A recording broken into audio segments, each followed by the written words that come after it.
For this project you'll need a computer headset like this one, preferably a one whose audio jack is damaged because we won't be needing it, and a landline extension coil cable like this one. First we'll start by cutting this cable into two equal halves. We'll be needing only one part of it. After cutting, I'll remove the insulation at the end of the wire to expose the four internal wires.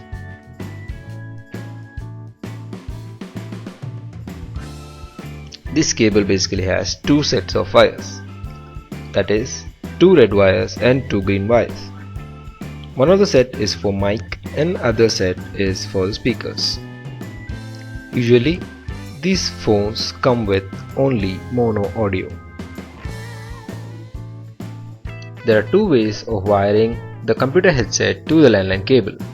One, when you're connecting this headset to the jack where handset goes in, or when you connect this headset to the jack where the usual headsets go in.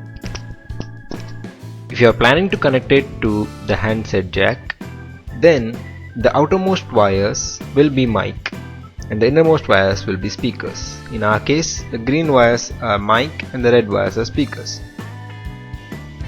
Or if you are planning to connect this headset to the jack where the usual landline headsets go in, then the inside two wires are mic and the external two wires will be the speakers.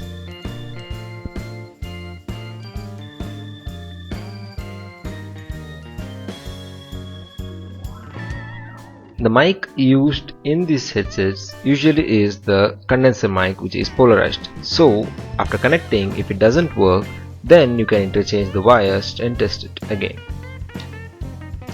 Next, strip all the four wires coming out of this cable.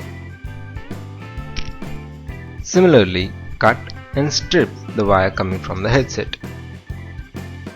The simplest way to identify the microphone wire from these three wires is, usually the microphone wire will be slightly different when compared to the other wires.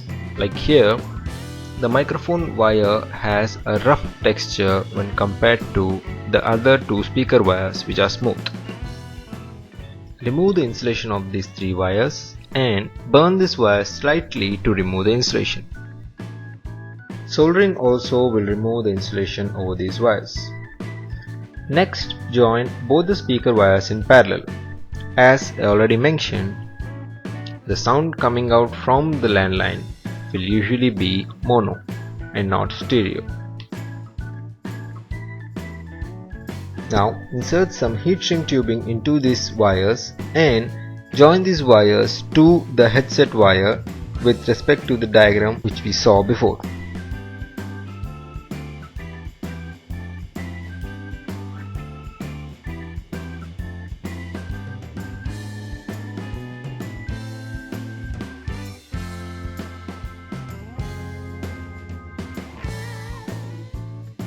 After making all the connections, you can seal all the joints with some M-seal to avoid breaking up of wires.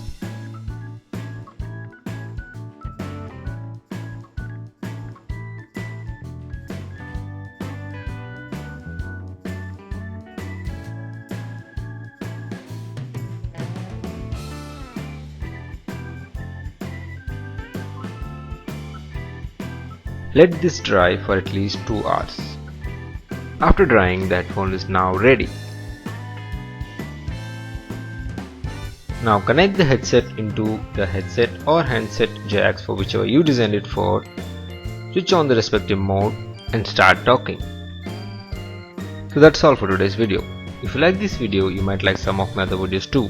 Please check them out at Electronics Made Easy KHADER. Till then, I'll see you in my next video. Thank you.